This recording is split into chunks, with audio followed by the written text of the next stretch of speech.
Hi guys, welcome back to the channel. Thank you for joining me today. Really glad to have you here. So today we're going to be talking about something very different than what we normally do on this channel, and that has to do with the Edo State gubernatorial elections. So what's going on here is that the election was just concluded, and a lot of rigging happened. My people, the rigging was so much. There's a lot of irregularities. There's a lot of election rigging, and there was just vote buying, where people are just buying their votes and selling their votes in real time. So it's just something that I think we need to talk about as a country. It's something we also need to learn from, because in 2027, most of the players here today are also going to be involved in 2027. So this is a case of election buying. This is a case of people basically bashing each other and saying bad things about themselves. And this is another case of INEC's severe failure. What happened? Why did the INEC fail? So in this life, I'm going to be talking about that. I'm also going to be talking about how we as Nigerians as a whole can learn from what happened in Edo State. So Edo State is one of those really old countries in terms of being a kingdom. Edo itself was a kingdom. By that I mean the Edo kingdom. This goes back to the 11th century AD. At one time, Edo used to be called the Great Benin of Africa. At other times, they were known as Benin Kingdom. So Benin in particular, which again is part of the modern day Nigeria, has been one of the oldest strongholds for civilization in all of Africa in a long time ago, until 1897, when the British Empire came and they annexed Benin. So Benin Kingdom in general, even Edo, if you look at the 15th century, the 16th century, there's a lot of history that Africa as a whole can learn from Benin Kingdom. And today we are talking about Edo, which again, Benin City is the capital of Edo. You also want to look at things like how the British, when they came back in 1897, 1880, and they stole all of the iron ore and all the Benin head and all the statues. A lot of that was stolen. Why? Because Benin is one of those places where technology and development came to pass outside of Egypt. So it's a very interesting place to look at and to study. Today in Nigeria, did you guys know that Benin is the fourth largest city in Nigeria in terms of size? So you have Lagos, you have Kaduna, you have Ibadan, and then you have Benin. Benin City is the fourth largest city in Nigeria. So whatever happens in Benin, we need to take a very close look at. Let us make we examine it well, like what exactly happened in Benin, what's the politics at play, and what's went wrong, or what can be learned there. So just for a quick update, the results have been announced. Senator Monday Okpebholo of the APC won. He won 56 votes, 56% of the votes according to INEC. Ighodalo Asue won 35%, and that's the PDP. And then you have the Labour Party, Olumide Akpata, he won 9% of the votes. These are the official INEC results. All these results have to be presented to Jagaban, our president, who is going to now, Tinubu, who is now going to basically announce and say, yeah, it's official. So there might be some changes there as of the time of this recording. But what we want to learn from Benin, and why should everybody who cares about Nigeria, if you care about Nigeria, you care about the suffering, you care about the struggling, you care about what's going on right now and how Tinubu's policies have failed, you want to pay obonge attention to what's going on in Benin. And that's what we're going to be talking about today. So if you look at the candidates that they have, his name is Monday Okpebholo, and this guy is someone who did zero interviews. Sorry, he didn't do any interviews at all. So they invited him on Arise. When they invited him on Arise to come and just interview, not even debate, just come and give us your manifesto. Those of us that are these student union government, we know back in state union government, you get it when they call manifesto. Basically, give us a manifesto. What do you want to do for the people? You know what this guy said? He said he doesn't have time for coming on TV. Okay, then other channels invited him again and say, Oga, come TV now, come tell us what you want to do for the people. He's like, oh, no. People don't have a DSTV. He said Edo citizens of Edo do not have DSTV. And because they don't have DSTV, it's a waste of his time for him to go online or for him to come on air and do another interview. Interview where we say they'll just ask you, say, hey, guy, what's your plan? What's your mandate? Who are you? Why do you want to run for office? Just basic, simple questions. This guy refused everything. So this is a situation whereby it's very appalling that this Monday Okpebholo of a guy can win without the media support, as in live interviews. So they just bought airwaves, they bought interviews and stuff because they had money. They were funded, obviously, the APC, the ruling party of the country right now. So that's one thing I think is very, very shocking for me. I was hoping, saying to me, it's like the guy they whine us, say they whine me. I was like, this guy's whining us, and this is just play. That the guy is not serious, But believe me, guys, like he did not do any interview at all throughout the whole process. So how is this guy then able to be the one that wins the election? Is it that people did not vote, or that people voted but the vote did not count, or the role of media doesn't matter? I remember in the US, after Joe Biden stepped down and Kamala Harris became president nominee, people were saying that she needs to do a round of interview so people can get to know her. And guys, like the next week, she was going from station to station, doing different interviews. She went on CNN, on ABC, MSNBC, different channels, just going and talking so that people can at least know who this woman is that wants to become president of the US. So, like manner, in like fashion, if you look at how Tinubu won, Tinubu did not do much of an interview per se. He's almost like guaranteed, like this is my position. So there's a video again showing online, circulating on like Twitter, for example, particularly, where Tinubu said he's going to deliver Edo State to APC. Now, currently, PDP is ruling. PDP is the ruling party in power right now for Edo State. And that's Obaseki was there before, and basically he failed Edo State. People were complaining this is not like a good governor, what he did, blah blah blah. But it doesn't matter. What matters is that this Okpebholo guy did not do any he didn't do any interview, number one. Number two, he was not seen on TV. So the question is, how do people get to know him? Like, how do you know who he is? You don't know who the guy is. I looking online, trying to find an interview with him. I can't even find one to show to you guys. So very, very scary of how elections are being bought.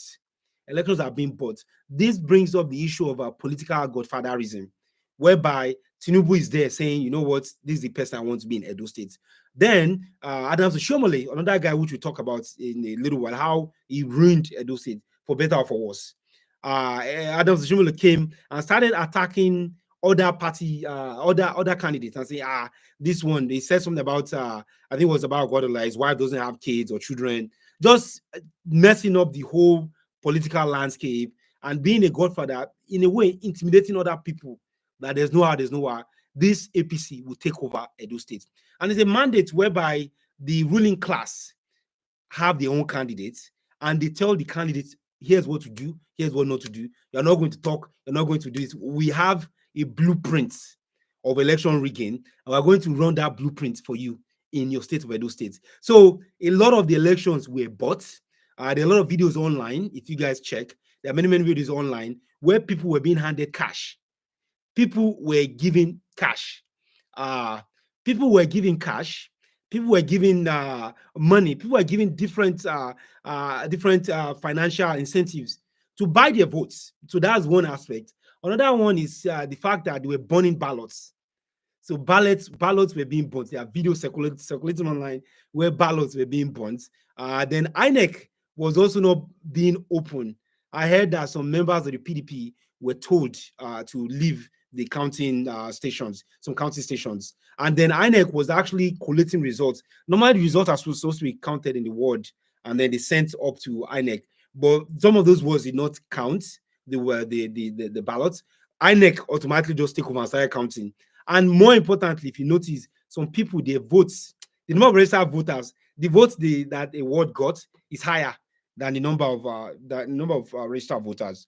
So very, very common, very rampant. Every election in Nigeria, especially this Edo State that is closely watched, we expect it to be free, we expect it to be fair, we expect it to be peaceful. So yes, there was a lot of security presence. So thank God it was very peaceful to a large extent, but it's not really a free election. It's not a fair election because voters were not allowed to vote. And those who voted, their votes were not even counted. There are cases of numbers being changed. People changing 11 to like 41. There's some of that I saw online as well. So the other question I have is, how come during the presidential election that how come Labour Party won Edo State? So Peter Obi came out because, well, he thought, well, no, Labour Party won. So this state, Edo State, has to go for Labour Party. Unfortunately, even though Peter Obi came out and campaigned and he really said reject election, people buying your votes and all that, but how is it that somehow Monday Okpebholo of the APC, how is he able to win the elections? Where are the voters? Where did they come from? And do the people even matter? The people even matter when the guy running for the head of the APC ticket, President Okpebholo, was asked to come out and campaign. He said he's not really campaigning like that in public. He's doing word-to-word campaign. So this is a case of daylight election thuggery, daylight elections thievery. I don't even know which kind of grammar I use again. It's just like really, really sad to see what happened to this great Benin kingdom with all the people reaching the culture of Benin and Nigerian culture in general. So the other question is a lot of polling units were not even had at all. We're going to try and see maybe we can put some of those a collection of all those videos, but there are many of those out. If you just search, it's not even like they are not even hiding. Like in broad daylight, they are not hiding. In broad daylight, they are rigging election, and it's a question of what are we going to do about INEC? What are we going to do about INEC? Is INEC something that we want to continue with, or is INEC something that we should really, really be behind? Because the whole INEC system, to me, is just like something that didn't work during the last national election, and the ruling party continues to use INEC as a tool to steal election from people that actually voted and wants to win and actually won the votes. And this is not something uncommon for Tinubu's regime. If you look at NNPC with Malik Kyari, we've talked about that on the channel, how Tinubu kept it in place. So if you know somebody who is good for you, whatever you are doing, good or bad, but as long as that person is good for you, you want to keep that person. So a lot of the ballots were delayed. A lot of them were late. In some polling stations, there were no ballots even given to people at all. They waited all day to be able to vote. And some votes were not even counted at all. So very regular, the elections were annulled in a normal world where things work. But you know how Nigeria is now. Anyhow, people just do however they want, and the masses are left without any recourse, or the masses are left without any way they can be able to speak for themselves, because you have the ruling party and the ruling class that's coming against people. So I talked about ballots being burned. I talked about people were buying votes, handing cash in daylight. Handing cash in daylight. Lots of interviews. You just see people. There was one man that was even arrested. He had like a plastic bag, and he had money inside, giving people in daylight and just making sure they vote for them. So this is not even to do with all the money that was spent, millions, hundreds of millions of naira that was spent to make sure this Okpebholo guy gets in. And what do you expect? Of course, when he enter, the guy is going to look out for his own interest, and he's going to pay back the people that sent him into office. He's going to return the money. And how will he do it? By using the money of the people, the money of the masses. So I also want to mention that today in Nigeria, you have political godfathers, and those godfathers are the ones that are empowering. The godfathers are the ones that are basically telling people to run and how to run, or when to run, which interviews you even go to or not go to, depending on how loyal that person is going to be to them. So it's a matter of loyalty. Who be my person where I know say when he enter, he go dey loyal to me. And when that person dey loyal to me, I want make sure say, as this guy dey loyal for me, or say anyhow, then my person be this. And this guy go do waiting. I want wait now this guy will do waiting I want make him do for me. So that loyalty is kind of a big issue. They want people that are loyal to them. And same thing you see in Lagos. In Lagos State, you can look at the same thing, whereby Tinubu is basically controlling Sanwo-Olu. And now Tinubu has put his own person in Edo, in the person of Monday Okpebholo.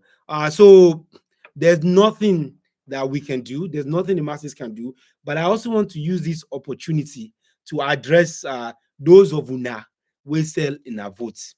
Those of you that sell your votes, I want you to know that you are selling your future. You are selling the future of your children. You are selling the future of your own livelihood. You are selling your own well-being. You are selling your own economic empowerment. Because when politicians give you 10,000 naira, a politician give you 20,000 naira, and you vote for them for the next 4 years or even 8 years, Basically, you don't give that person mandate to be able to do whatever they want with the public funds. And these people in power, APC in this case, what you are going to see is there's this kind of liver, this guy like Adam Oshiomole, he has so much confidence. The way he talks is like they bought the vote almost. And again, you see other examples of that in the person of Wike, talking about River State as well. So these are people who they believe that they are almost like say they are immortal because that power entered their head so much and the power intoxicates them a lot. And because that power intoxicates them and the power just entered the head, they can just say whatever, come out and make statement like he's going to put fire in River State. Who are you to say that kind of statement in the person of Wike? And Adams Oshiomole too has made such statements for Edo State. So the loyalty, unfortunately, for those of you that sold your votes, the loyalty of Okpebholo is going to be to people like Adams Oshiomole who failed Edo State, and then it's going to be people like Jagaban Tinubu himself. So it's a very scary thing and also something to be concerned about if this can happen in today's 2024 with social media and just with people taking videos of all the irregularities. These people don't care. There's a lot of impunity. Impunity means they can do whatever they want and nobody can do anything. Nobody can do anything to them as long as they have the backing of the Godfather, and that's the president himself. This is something that we've been following. I have been following over the last 2 or 3 weeks as things boiled up, and it's just very sad. Like the thing just pain me. Like, where is the voice of the people and what will happen in 2027? Again, if you remember, Edo State is a state that APC carried in the national election. And I'm sorry, Labour Party carried. So what happened? National election was last year. So in about a year and a half or so, did people change their mind, or who changed their mind? Is it Okpebholo that never give any interview? Okpebholo, sorry, I keep messing up his name. Is he the one that never gave interview, that never went on air? Or is it Adams Oshiomole that is scaring people on TV and being like his whistle dog or his defense dog? Or is it Tinubu that said he's going to make sure within his own power of incumbency as the president of the Federal Republic of Nigeria to make sure that APC gets Edo State back? So every Nigerian should be concerned. Every Nigerian should be worried. I am particularly concerned. I'm particularly worried. And I think you all should be worried. I think you all should be concerned. I think that the world is watching, and we all are watching. And hopefully, I don't know what is going to happen. I don't know what's going to happen. Is INEC going to be changed? Will INEC be overhauled? Or can we get rid of INEC? Because INEC right now is very, very corrupt. INEC is very, very corrupt. In fact, the governor incumbent of Edo State came out and was denouncing INEC. Like all the, INEC will give you schedule and say, okay, well, election date is this time, collation is that time, the announcement by this time. INEC did not follow any of that. INEC just take the rule book and they throw it away. Like they don't even care. They do whatever they want to do. The elections are about. So how are we in a democracy? How are we in a democracy if you have a situation whereby the elections are predetermined? There's a video Tinubu was talking about delivering Edo State in 2022. That was 2 years ago. Giving a statement and saying Edo State is going to come back to APC. So very, very concerned. And also is the issue of mental genocide, where they lie to us and they think we can't think. I think that's all I want to just do in this live. I think people should be aware. People should pay attention. Your future is being sold. Your future is being sold. Our future is being sold by all these shenanigans that will call our rulers and people in power. It is very, very sad. Today is a very, very bad day. It's a sad day for Nigeria, sad day for democracy, and sad day for 2027 with this Tinubu regime and Tinubu's boys all over the place. Adams Oshiomole, Wike, and now APC, the person of Monday. And if this guy enters office, I feel sorry for the people of Edo State, because all of now we collect money from Okpebholo. All of now we collect money from Okpebholo. All of now we collected 10,000. All of now go hear them, because at the end of the day, you are going to sorry, at the end of the day, you guys are going to you are going to suffer. I don't know why we like to suffer. You have somebody that has a mandate, somebody you trust, that you can ask questions.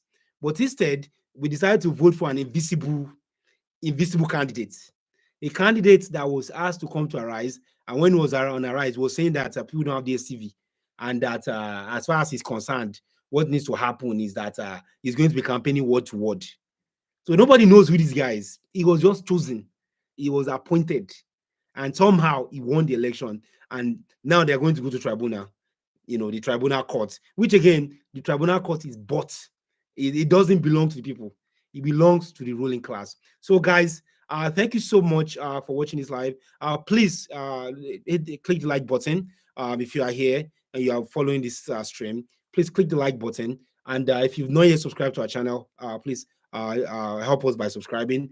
Thank you so much. Really appreciate your time. Don't forget to follow us on all things BattaBox. Thank you guys, and God bless Nigeria. Very sad, and hopefully things get better for us. Thank you, and we'll catch you next one. Bye, guys.